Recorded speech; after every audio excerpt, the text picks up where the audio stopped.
भारत का भविष्य स्वस्थ बच्चों और सशक्त माताओं पर निर्भर करता है।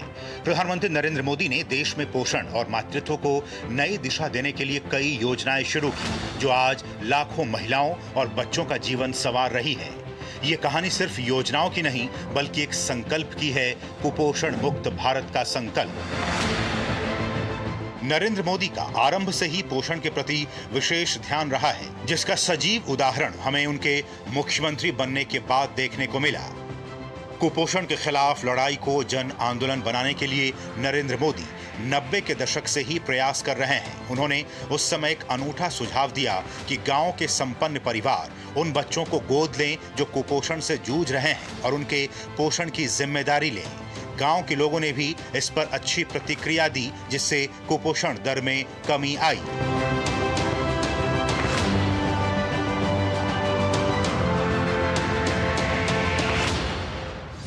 एक गांव में 10 बच्चे कुपोषित हैं, तो 10 बच्चों को गोद ले लो। गांव के 10 लोग एक एक बच्चों को ले ले, इसको दूध पिलाओ, सुबह का 4 फीट जो दूध आता है वो दूध पिलाओ वगैरह। इसको ग्लूकोज की कमी रहती है तो ग्लूकोज खिलाओ। ये सब साहब ने सुझाव दिए थे। सभी जितने भी बच्चे हैं, ये सभी बच्चों को एक एक करके गोद ले लो, और एक एक करके गोद लेकर एक भी बच्चा कुपोषित नहीं होना चाहिए।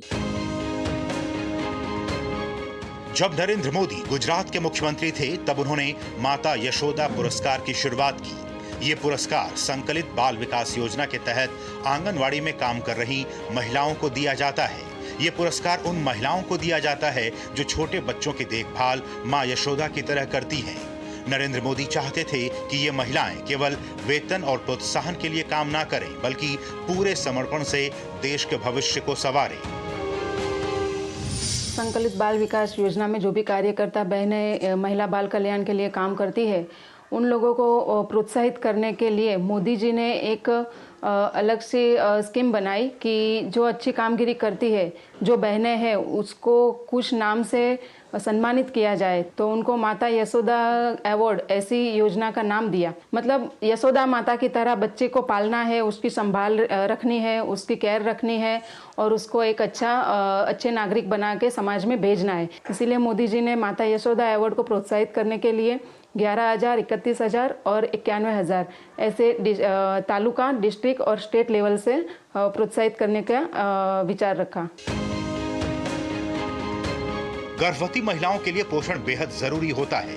इस बात को ध्यान में रखते हुए मोदी ने गर्भवती महिलाओं के लिए सुखड़ी योजना शुरू की। इस योजना के तहत आंगनवाड़ी केंद्रों पर हर गर्भवती महिला को सप्ताह में एक बार पोषण युक्त सुखड़ी दी जाती थी, जिससे उन्हें आवश्यक पोषण मिल सके। साथ ही हर हफ्ते स्वास्थ्य शिविर आयोजित किए जाते थे, जहां महिलाओं को आवश्यक टीकाकरण और दवाइयां दी जाती थी। इस योजना ने महिलाओं को अपने स्वास्थ्य के प्रति जागरूक किया और एक पोषण क्रांति की शुरुआत की। उन्होंने बोला कि भाई ये आप जो चिरंजीवी योजना है, उनके जो माता है उसके बारे में आप क्या करते हो? तो हमने बोला कि देखो, उनके लिए टीकाकरण होता है, धनुर का टीकाकरण होता है, फिर उनके लिए उनको सलाह दी जाती है, और उनके जो पोषण है उनके लिए उनको गोलियां दी जाती है। तो उन्होंने बोला कि हम क्यों सुखड़ी वितरण क्यों ना करें, क्योंकि उसमें गुड़, घी और गेहूं आता है और उसमें उसको बहुत पौष्टिक मिलता है। तो हमने सोचा ये चलो ये बात बराबर है। तो हम क्या करते थे, सुखड़ी बनवाते थे और सभी आंगनवाड़ियों में जाके सब सगर्भा बहन को एक एक बॉक्स दे देते थे और उनको बोलते थे कि ये आपको ही खाने का है और आपका बच्चा अच्छा ही होना चाहिए, हेल्दी होना चाहिए। और इसी तरह बच्चे के लिए और सगर्भा बहनों में एक जागृति आ गई और वो लोग भी अपने पोषण की चिंता करने लगे। गुजरात में पहले से ही मध्याह्न भोजन योजना लागू थी, लेकिन नरेंद्र मोदी ने इसे आधुनिक और पोषण युक्त बनाने की ठानी। उन्होंने ये जानने की कोशिश की कि दुनिया में सबसे बेहतरीन मध्याह्न भोजन योजना कहां लागू है। जब उन्हें पता चला कि जापान का मॉडल सबसे अच्छा है, तो उन्होंने एक अध्ययन दल जापान भेजा। इस दल ने वहां के मॉडल को बारीकी से समझा और मोदी को इसकी रिपोर्ट दी। ये मध्याह्न भोजन योजना है, उसको मॉडर्न फेस देना, अच्छी व्यवस्था लगाना, हाइजेनिक बनाना, ये सब उनके दिमाग में चलता था। तो एक डेलीगेशन तैयार किया गया कि भाई ये डेलीगेशन को भेजा जाए जापान में रिसर्च करने के लिए। वो सब स्कूलिंग देखने के बाद हम लोगों ने फिर से नरेंद्र भाई को रिपोर्ट करने के लिए, हम जो 8-9 लोग थे वो गए। पूरा 1 घंटा तक रिपोर्टिंग चला, तो वो बात सुनते रहे। लेकिन उन्होंने फिर हमको क्वेश्चन किया कि आप लोग ने जाके आए, बड़ा अच्छा ये किया, लेकिन आपको इसमें ऐसा दिखता है कि बच्चों को पोषण के लिए इसमें विटामिन्स के लिए कुछ दिया जाता है, ऐसा कुछ है? तो हम तो क्वेश्चन सुनने के बाद हमको तो आश्चर्यचकित रह गए थे। तो हम लोगों ने फाइलें फोड़नी शुरू की, भाई इसमें कुछ है कि नहीं, लेकिन कुछ मिला नहीं। नरेंद्र भाई ने छोटा सजेशन कर दिया, बच्चों को तो चॉकलेट पसंद है, क्यों ना हम चॉकलेट के माध्यम से विटामिन की चॉकलेट बच्चों को दे, और हफ्ते में मिनिमम 2-3 बार दे, कि जिससे ये हमारे बच्चों में विटामिन की जो कमी है वो दूर हो जाए। और उसी दिन से ये चॉकलेट देने का सिलसिला चला। वो सिलसिला आज दिन तक चल रहा है। भारत में पहली बार किसी मध्याह्न भोजन योजना में पोषण पर इतना जोर दिया गया। पीएम पोषण योजना के तहत ये सुनिश्चित किया गया कि बच्चों को केवल भरपेट भोजन ही नहीं बल्कि पौष्टिक आहार भी मिले। कोई भी तरह का इवेंट हो हमारी लाइफ में, चाहे वो आपका बर्थडे है या डेथ एनिवर्सरी है आपकी फैमिली में, या फिर आप किसी भी प्रकार से सेलिब्रेट करना चाह रहे हैं, तो आप वो सेलिब्रेशन जो खुद करते हैं उससे अच्छा वो सेलिब्रेशन आप बच्चों के साथ करें जिनको इस न्यूट्रिशन की ज़रूरत है। उस आइडिया को यहाँ लेकर के आना एक बहुत बड़ी बात मैं मानती हूँ। खुद मेरे घर में हम लोगों ने भी बच्चों के बर्थडे पे, अपने बर्थडे पे ये करना शुरू कर दिया, बिकॉज़ हमें लगा कि instead of wasting money on a party के इनके फ्रेंड्स आ रहे हैं, मस्ती कर रहे हैं और तरह तरह के जंक फूड खा करके चले जा रहे हैं, हम बच्चों को न्यूट्रिशन दें। तो हम लोग खुद भी इसमें इन्वॉल्व हो गए। जब सर प्राइम मिनिस्टर बने तब से मध्याह्न भोजन जो मिड डे मील्स का सिस्टम है उसका ये बहुत बड़ा भाग बन गया था। नरेंद्र मोदी ने यह महसूस किया कि बच्चों के पोषण को सुधारने के लिए कुछ अतिरिक्त उपाय भी किए जाने चाहिए। उन्होंने पोषण शक्ति बार की परिकल्पना की, जिसमें गुड़, मेवे और बीजों का मिश्रण था। इन बार्स को सांसदों के माध्यम से देश भर में वितरित किया गया, जिससे लाखों बच्चों को पौष्टिक आहार उपलब्ध हो सका। उनकी ये सोच अब पूरे देश में कुपोषण से लड़ने में महत्वपूर्ण भूमिका निभा रही है। एक बार मैं आदरणीय पाटिल साहब के ऑफिस में गया, तो उसके टेबल पे न्यूट्रिशन बार पड़ा था। तो मैंने साहब को पूछा कि ये न्यूट्रिशन बार यहाँ पे इतना सारा पड़ा है क्यों? तो उसने बोला कि मोदी साहब ने बोला है कि कुपोषित जो बच्चे हैं उसको अपने को न्यूट्रिशन बार देके पोषित करना है, वैसी सूचना दिया गई है पाटिल साहब को। तो मैंने पाटिल साहब को बोला ये तो हम भी बना सकते हैं। तो पाटिल साहब बोले आप सैंपल बना के लाइए। हमने क्या किया, न्यूट्रिशन बार में शुगर वुगर नहीं डाला, गुड़ डाला, अंदर ड्राई फ्रूट डाला और सीड्स सब डाल के एक न्यूट्रिशन बार बनाया। वो मोदी साहब को दिखाने लगे, तो मोदी साहब को भी अच्छा लगा।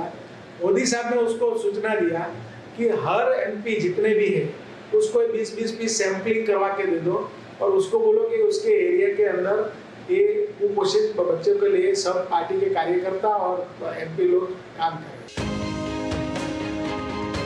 संपूर्ण मातृ स्नेह और देखभाल को प्रोत्साहित करने के मकसद से माताओं के लिए 2010 से चलती आ रही योजना में साल 2017 में प्रधानमंत्री मोदी द्वारा आधारभूत परिवर्तन किए गए और इसे प्रधानमंत्री मातृ वंदना योजना का नाम दिया गया।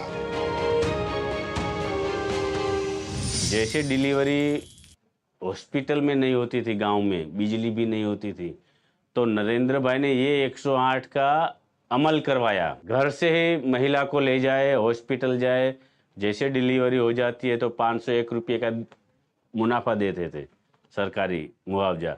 बाद में उनको घर छोड़ने के लिए भी पेमेंट दे देते थे। राजस्थान से गुजरात की महिला आ रही थी और ट्रेन में प्रसव वेदना खड़ी हो गई। राजस्थान के बॉर्डर जैसे ही क्रॉस किया और उन्होंने एक 108 को रिंग दी, तो जहां उनको ले सकते थे नजदीक में नजदीक, वहां 108 गई और रेलवे प्लेटफॉर्म को कवर किया और चालू ट्रेन में गुजरात की 108 ने वो लेडीज को प्रसूति करवाई।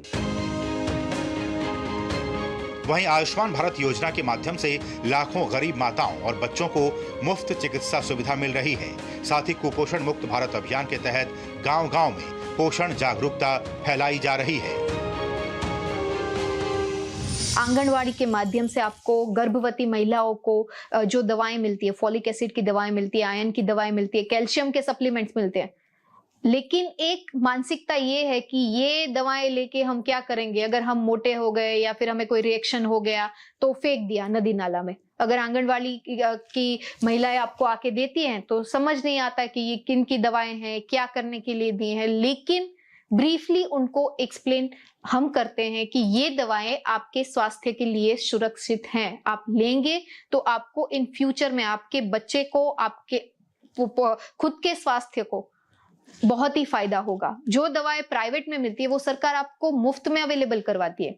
तो ये एक जो मिथ है वो हम बस्ट करते हैं कि अगर आपको आंगनवाड़ी की बहन की तरफ से कोई दवाएं मिलती है, सरकार बहुत ही ज्यादा पैसे खर्च करती है आपके स्वास्थ्य के लिए, तो आपको लेना जरूरी है। 2020 में प्रधानमंत्री नरेंद्र मोदी ने चिल्ड्रन न्यूट्रिशन पार्क का उद्घाटन किया। इस पार्क में सूचना और मनोरंजन को जोड़ते हुए तकनीकों और खेलों के माध्यम से बच्चों और अभिभावकों को पोषण संबंधी जानकारी दी जाती है। यहाँ बच्चों को दूध के स्रोत की जानकारी दी जाती है और अभिभावकों को गर्मी ठंडी में उपयुक्त आहार तथा घर के बने भोजन के लाभ समझाए जाते हैं। टेक्नोलॉजी ड्रीवन पार्क जो है वर्ल्ड का सर्वप्रथम इसका निर्माण स्टैच्यू ऑफ यूनिटी पर किया गया है, एकता नगर में किया गया है। 6 माह में ये पूरे प्रोजेक्ट का निर्माण किया गया। यहाँ पर टेक्नोलॉजी के द्वारा आप एक बता सकते हैं ना कि इंफोटेनमेंट, इंफॉर्मेशन के साथ एंटरटेनमेंट को जोड़कर यहाँ पर सबको बताया जाता है कि जो भी बाल बच्चे आते हैं, उनके माता पिता आते हैं, उनको बताया जाता है यहाँ पर टेक्नोलॉजी के माध्यम से, अच्छे गेमिंग के माध्यम से क्या भाई कैसे आप कौन सा खुराक लेना चाहिए, ठंड में कौन सा लेना चाहिए, गर्मी में कौन सा लेना चाहिए, और घर के खाने से क्या फ़ायदे होते, दूध पीने से क्या फ़ायदे होते। प्रधानमंत्री नरेंद्र मोदी का सपना है एक स्वस्थ और कुपोषण मुक्त भारत। ये सिर्फ सरकार की ही नहीं बल्कि हम सबकी भी जिम्मेदारी है। आइए इस पोषण क्रांति का हिस्सा बने और अपने परिवार, समाज और देश को स्वस्थ बनाने में योगदान दें।